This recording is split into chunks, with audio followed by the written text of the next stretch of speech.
Well, hello. It is that time yet again, the gym time, the favorite time. And today is leg day, but you already knew that because you can read.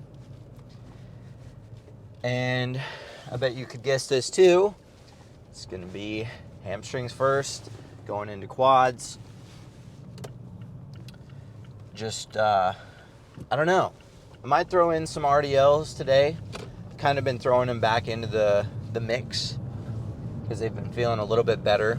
I typically don't like to do more than 2 sets of RDLs, and I might try something like different. So normally I go pretty heavy on RDLs. It was not uncommon for me back in the day to do RDLs with 4 plates, 4.5 plates, but although that's good for overall strength development, my lower back the next day did not always feel the best. So I think we're just going to go for more of the stretch feeling and just really I need to work on improving the stretch while also building up the weight. And I feel a crazy stretch with 135. And then as soon as I jump up to 2 plates, the stretch is like completely gone. And I think that might be because in the past, I wasn't necessarily worried about keeping the tension fully on my hamstrings.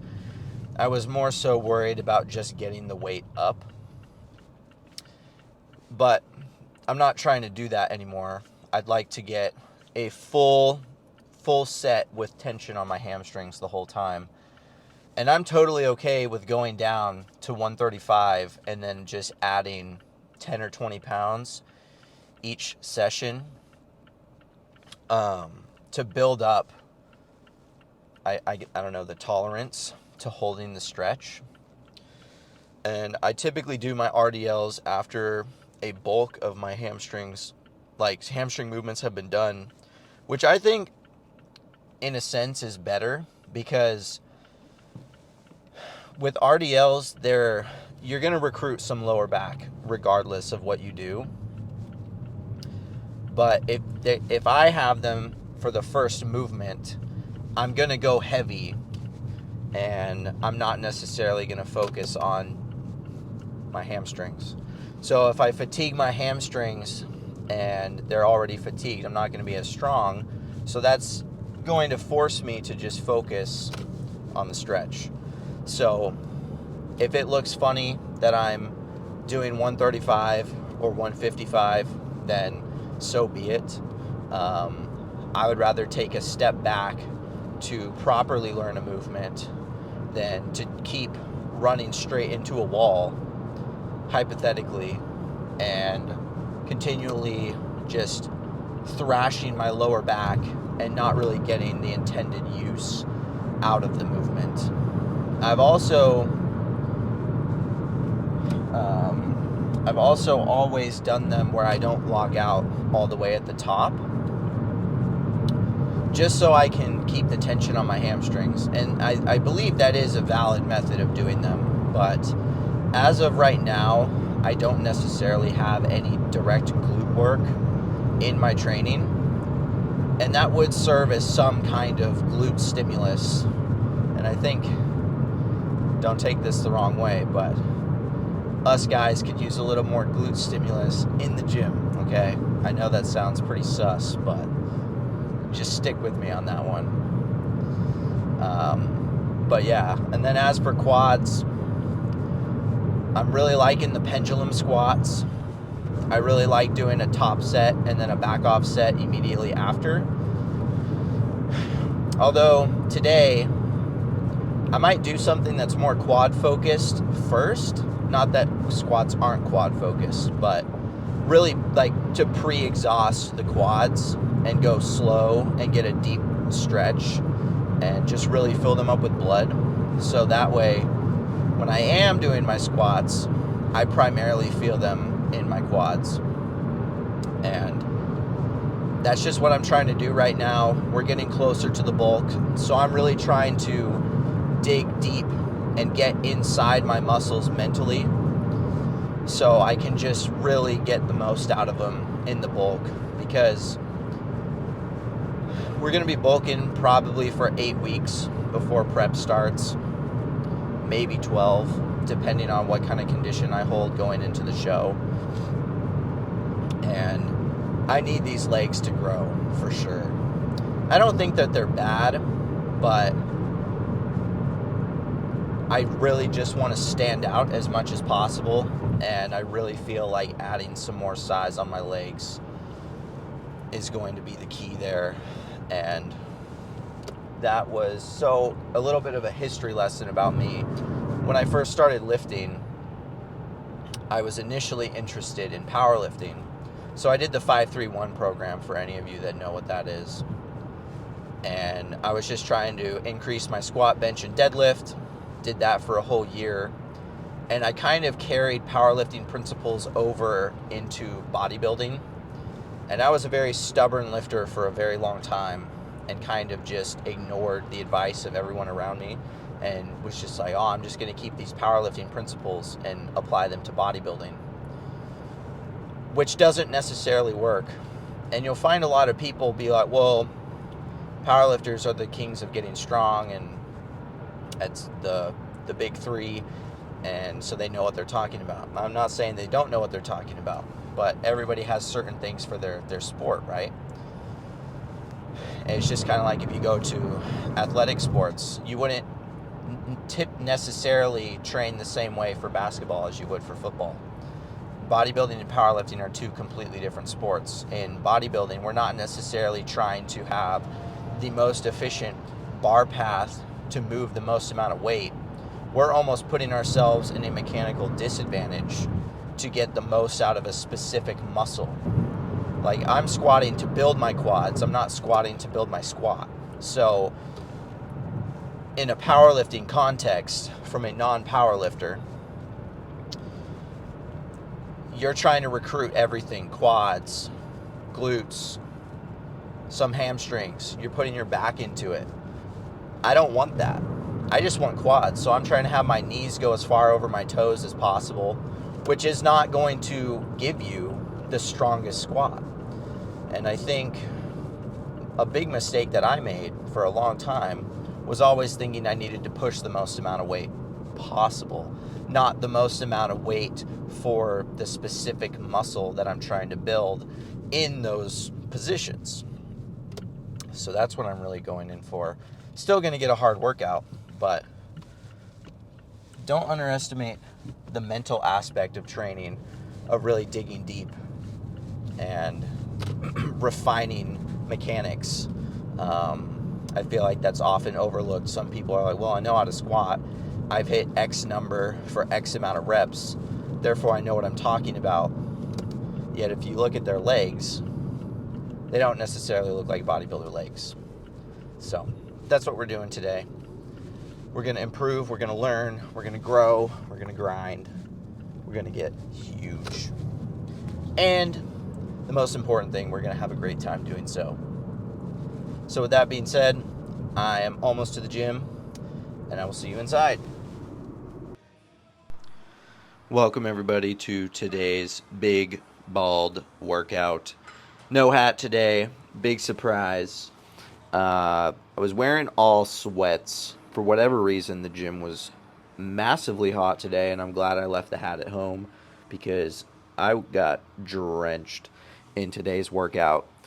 Starting off with some machine adductors, every dude's favorite exercise. Honestly, starting your leg day with this machine will, I believe, tremendously improve your leg workouts and your leg strength in general. The adductors tend to be one of the most neglected muscle groups in the male body, and especially on leg days. I mean, that's should be the only day you're doing it, unless they're just very underdeveloped and you need to throw them in more often than that. But serves as a good warm-up. It also helps me connect with my hamstrings more instead of just going into my hamstrings cold. And we're not doing the lying leg curl today, which is a big surprise. Went straight for the seated leg curl.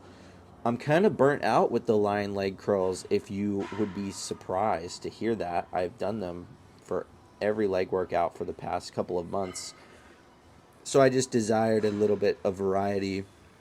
And also with the seated leg curl, it kind of mimics more of I wouldn't say a hinge, but there's some science behind it. It hits the legs a little bit differently than the lying leg curl, just because you are in a seated position, and it does feel different. If you have access to a seated leg curl, you know what I'm talking about, and it just really allows you to dig deep at the bottom and get a good squeeze and really just pump the hamstrings up before I go into these insanely light RDLs. Now, this is a lift I have mechanically struggled with for a long time in a bodybuilding sense. In a strength sense, not so much. It's not difficult for me to rep 4 plates out on this, but that's not really what I'm trying to go for. I'm really just trying to focus on the stretch from this movement. And if I go even a quarter, like just put a 25 on the side and do 185, I really lose the stretch like connection with my hamstrings. So I literally left my ego at the front door of the gym.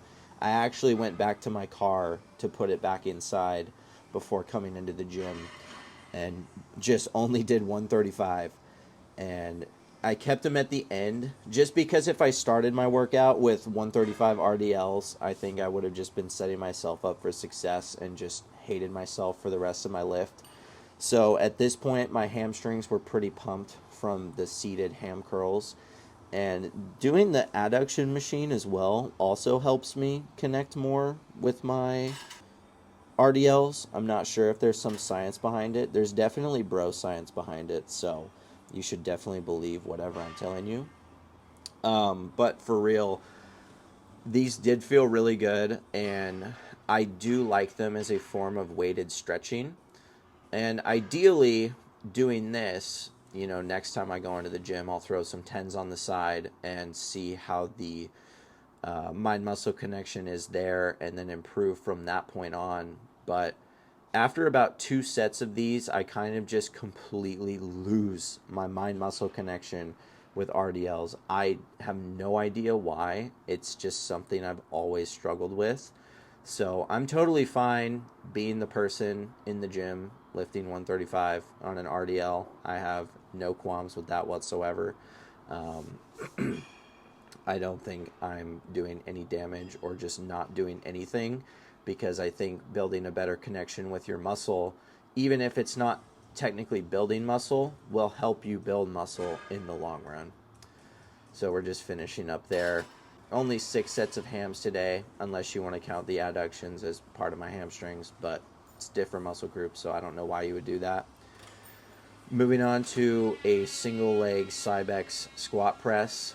If I'm going to do a single leg on a machine, I think this is superior to the leg press. The leg press feels good, but just because of the movement pattern of this machine, the single leg feels amazing. Also, it has the footrest right there, so my foot can just sit comfortably. And then the veins are going crazy in my head. Like, I've never even seen that before, so that's kind of spooky, to be honest. But yeah, just did about 4 sets here. Was doing, I believe, 10 sets per leg. Got 3 plates and a quarter on the side, both sides. So doing some decent weight for myself. I'm pretty proud of that. I picked my ego back up after the RDLs, went back to the car, grabbed it, brought it back inside with me. But yeah, I started with these instead of a squat because I really wanted to focus on connecting with my quads more. I've mentioned that I'm trying to build the mind-muscle connection with my quads because I want them to grow. And I used to primarily just squat heavy, so I wasn't focused on connecting with my quads. But now I want to grow them. So starting with a single leg helps me connect before moving into a squat. So If that's something you struggle with, I highly recommend isolating one leg at a time. And it's not like you can't go heavy. This was definitely a good weight for me. So I definitely accumulated a good amount of fatigue before moving on to these banded hack squats. Now, I like the band on the hack squat machine because it deloads some of the weight at the bottom, which takes a lot of pressure off of my knees. And I didn't put my knee sleeves on today. I just kind of didn't think about it. But I'm really just going slow and controlled all the way down to the bottom, focusing on keeping the tension in my quads. And this is a similar mindset with the RDLs. I could definitely do more weight on this if I wanted to, but I'm really trying to take a step back here and focus on building a deeper connection with my quads in all movement patterns, not just with single leg. So I want to get the most out of my squats for my quads. I don't necessarily care about hitting my glutes. So I'm just really focusing on driving my knees forward and then pushing through my toes, so more so the top of my foot. Now, this isn't going to allow you to push the most amount of weight, but it's going to allow you to put the most amount of tension on your quads, which is what I want to squat for. I'm not trying to squat to lift the most amount of weight. I'm not trying to be the strongest dude in the gym. I'd like to be the biggest guy at the gym, but that's not the case right now. There were some big dudes in here, and that's definitely motivating to have. If you're working out at a gym and you're the biggest guy in the gym and you're just walking around like, dude, I am the best, everyone here is looking up to me, they are so in awe of how huge I am, you need to go to a bigger gym because you're probably not that big. And you need to be around people that are better than you if you want to succeed. Even if you're not going to be talking to them, it's kind of fun to have other people around that are just destroying you in whatever it is you're trying to improve at, because now you have something to motivate you to be better. And not in the sense of like, I'm going to be better than this person, but just seeing somebody that has achieved what you're trying to achieve is highly motivating. And it's just definitely the environment that I prefer to be in, because I'm somebody that likes information. I like to talk to people at the end of my workout and just kind of say, hey, what do you do for your legs? I'm trying to grow. Do you have any tips? Are there any movements you like? Stuff like that. So showing you the full sets on the squats here, just really keeping it full and controlled. And you can't really tell in the video, but I am drenched in sweat. It was honestly pretty gross. And I thought I brought an extra shirt with me, but I left it at home because I'm just like that, and my brain is not always turned on. So, moving on, I decided to hop on this leg extension machine. I think I've mentioned before, the leg extensions at this gym are not necessarily my favorite. It's not like they're bad, and this is a 3-point loaded leg extension, so you can load more weight at the top range of motion, the middle range, or the bottom range. I just had 2 plates and a quarter on the middle there, so it was just even tension throughout the whole exercise. But I feel like I can't really stretch my legs all the way back, and the seat is kind of shallow, so you can't really sit too far back. But on the last set here, I dropped the 25 off just to get a drop set to pump up the quads. But sadly, there's no posing today. So once this set is done, that is the end of the workout, and then you will see me in the car.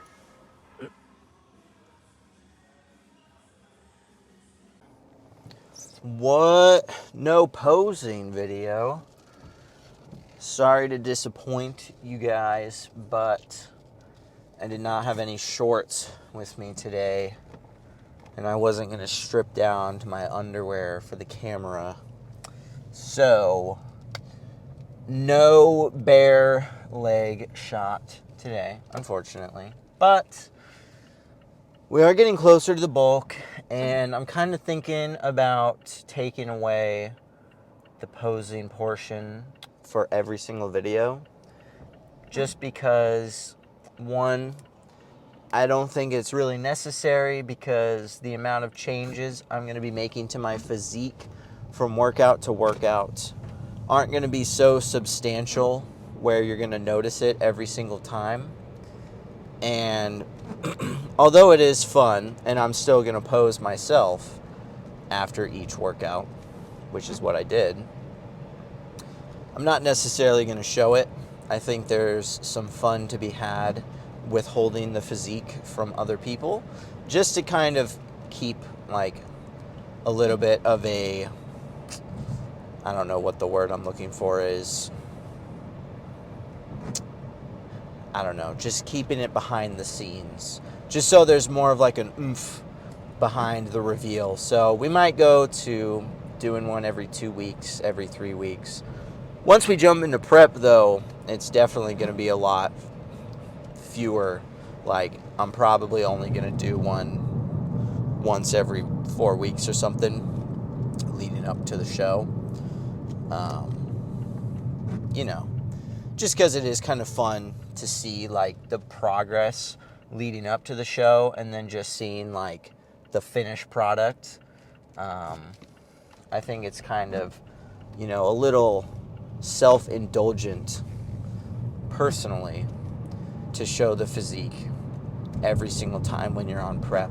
Because at that point, it just kind of feels like, for me, I'm training to show off my physique to other people instead of training to compete with my physique. That's just a personal thing. I don't hold that against anyone else. If you want to show your physique all throughout prep, that's fine. But yeah.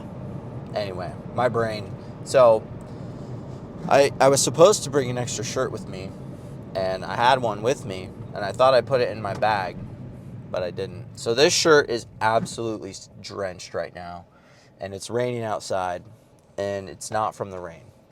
I don't think I've ever sweat that much from a leg workout, and I left my hat at home because I knew I was going to be hot and I would be sweating. And on leg days especially, when I have something covering my head, I really overheat and I tend to feel like I'm going to puke, which, you know, puking during a workout is, you know, sometimes it feels kind of cool.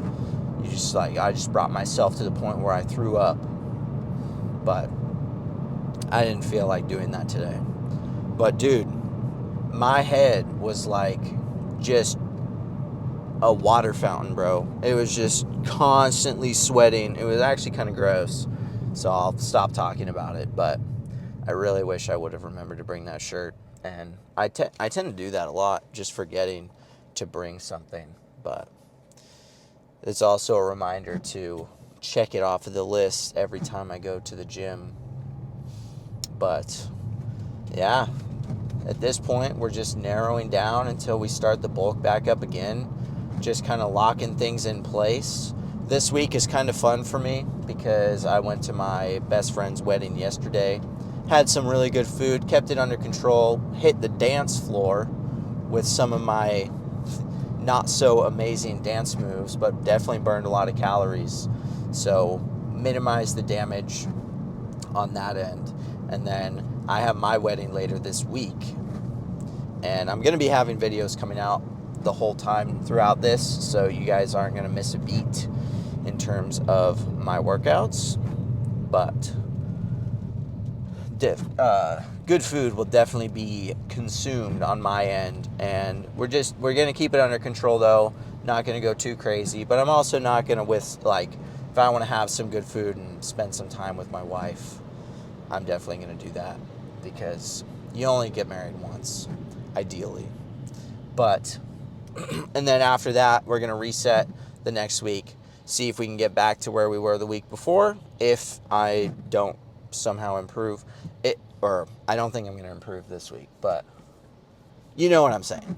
So we'll see where we're at after, not this Saturday, but next Saturday, and then we'll assess if we'll start the bulk then, or we'll continue for an extra week and then start the bulk up the week after that.